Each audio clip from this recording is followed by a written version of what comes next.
ಆತ್ಮೀಯ H16 news ಅರ್ಥಾತ್ ಹೇ ಸೀತಾರಾಮಗೆ ಸ್ವಾಗತ. ನಾನು ನಿಮ್ಮವ MI ಅಥವಾ ಮಲ್ಲಪ್ಪ ಜೋತಾವರ್. ಆದ್ಮೇಲೆ ಈಗ ತಾವು ದಿನ ಸುದ್ದಿಗಳನ್ನ ಅದರ ಜೊತೆಗೆ ವಿಶೇಷತೆಗಳನ್ನ ನೋಡ್ತಾ ಹೋಗಿ ವಿಶೇಷ ಈ ಮೊದಲನೇ ಸುದ್ದಿಯನ್ನು ನೋಡಿ.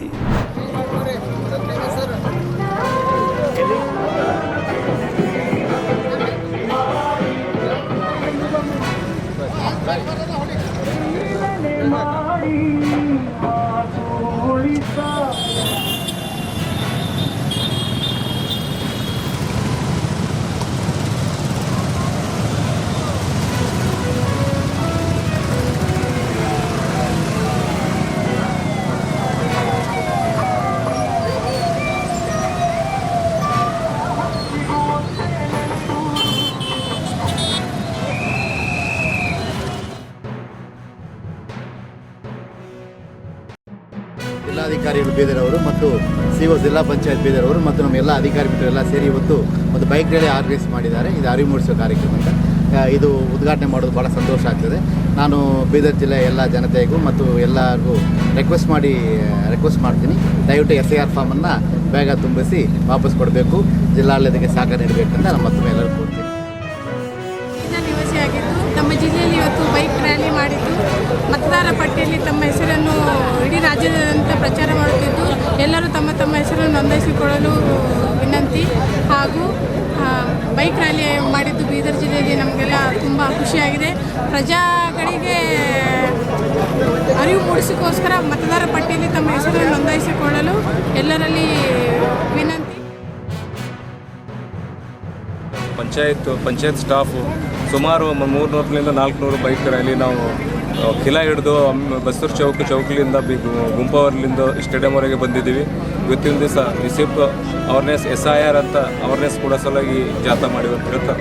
SIR ಪ್ರಕರಣದಲ್ಲಿ ಎಲ್ಲರೂ ಭಾಗವಹಿಸಬೇಕಂತಂದು ಈ ಅವೇರ್ನೆಸ್ ಪ್ರೋಗ್ರಾಮ್ ನಾವು ಸುಮಾರು ಇವಾಗೆಲ್ಲ ಒಂದು ವಾರದಿಂದ ಮಾಡ್ತಾ ಇದ್ದೀವಿ. ಮತ್ತು ಈ ಒಂದು SIR ಪ್ರಕ್ರಿಯೆಯಲ್ಲಿ ಪ್ರತಿಯೊಬ್ಬ ಮತದಾರರು ಭಾಗವಹಿಸಿ ಯಾರು ಕೂಡ ಇದರಿಂದ ಹೊರಗಿಡಬಾರ್ದು.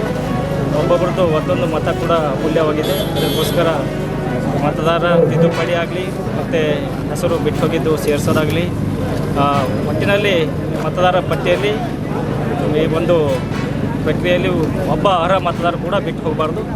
ಅದರ ಉದ್ದೇಶ ಕೂಡ ಇದು SIR ಪ್ರಕ್ರಿಯೆ ನಡೀತಾ ಇದೆ.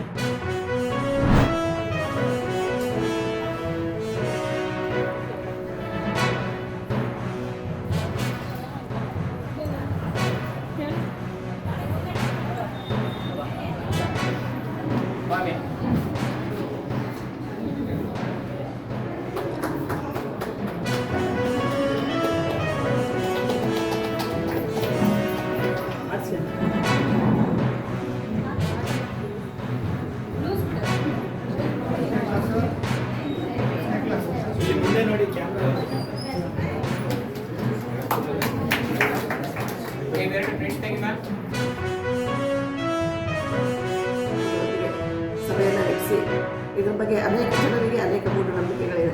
ನಾವು ಈ ವ್ಯಾಕ್ಸಿನೇಷನ್ ತೊಗೊಂಡ್ರೆ ಏನಾದರೂ ತೊಂದರೆ ಆಗ್ಬೋದು ಅಂತ. ಖಂಡಿತವಾಗ್ಲೂ ಯಾವುದೇ ರೀತಿ ತೊಂದರೆ ಆಗೋದಿಲ್ಲ. ಸೊ ನಮ್ಮ ರಿಸರ್ಚ್ ಹೇಳಿರೋ ಪ್ರಕಾರ ಈಗ ವ್ಯಾಕ್ಸಿನೇಷನ್ ಜಿಲ್ಲಾದ್ಯಂತ ನಾವು ಕೊಡ್ತಾ ಇದ್ದೀವಿ. 95% ಹೆಣ್ಮಕ್ಳು ಈ ವ್ಯಾಕ್ಸಿನೇಷನನ್ನು ಲಸಿಕೆಯನ್ನು ಪಡೆದಿದ್ದಾರೆ.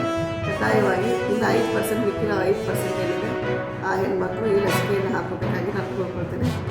ಸಾರ್ವಜನಿಕ ಎಸ್ಪೆಷಲಿ 14ರಿಂದ 15 ವಯಸ್ಸಿನ ಹೆಣ್ಣುಮಕ್ಕಳಿರುವಂಥ ಪೋಷಕರು ತಮ್ಮ ಮಕ್ಕಳಿಗೆ ಈ ಲಸಿಕೆಯನ್ನು ಹಾಕಿಸ್ಬೇಕಾಗಿ ನಾನು ವಿನಂತಿ ಮಾಡ್ತೀನಿ.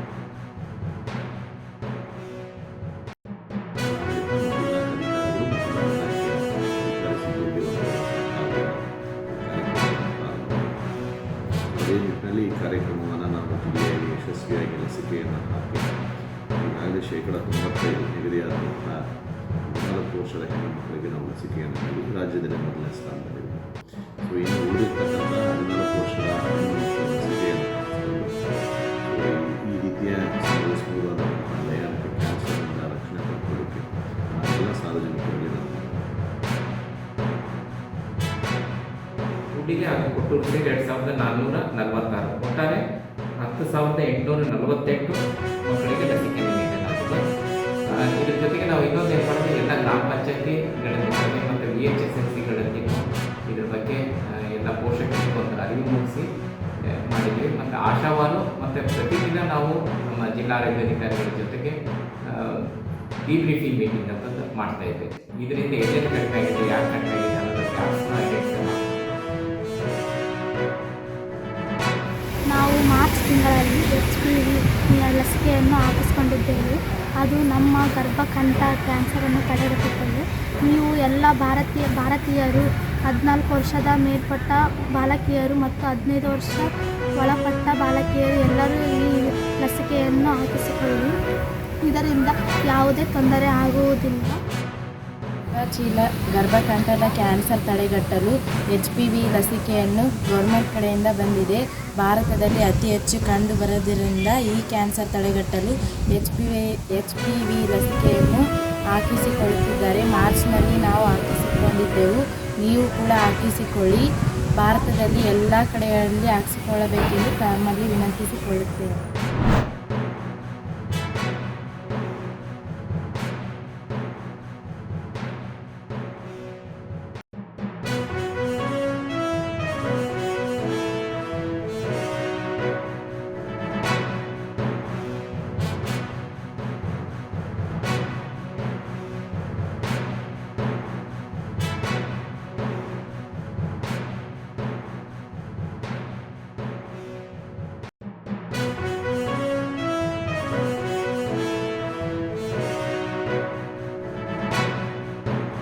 Akansha, we had issued a statement post summoning of the Deputy Chief of Mission of Iran. We conveyed to them our deepest concerns and that we strongly condemned what has happened. We lost precious Indian life and there are several Indian nationals who have been injured and a couple of them are also seriously injured.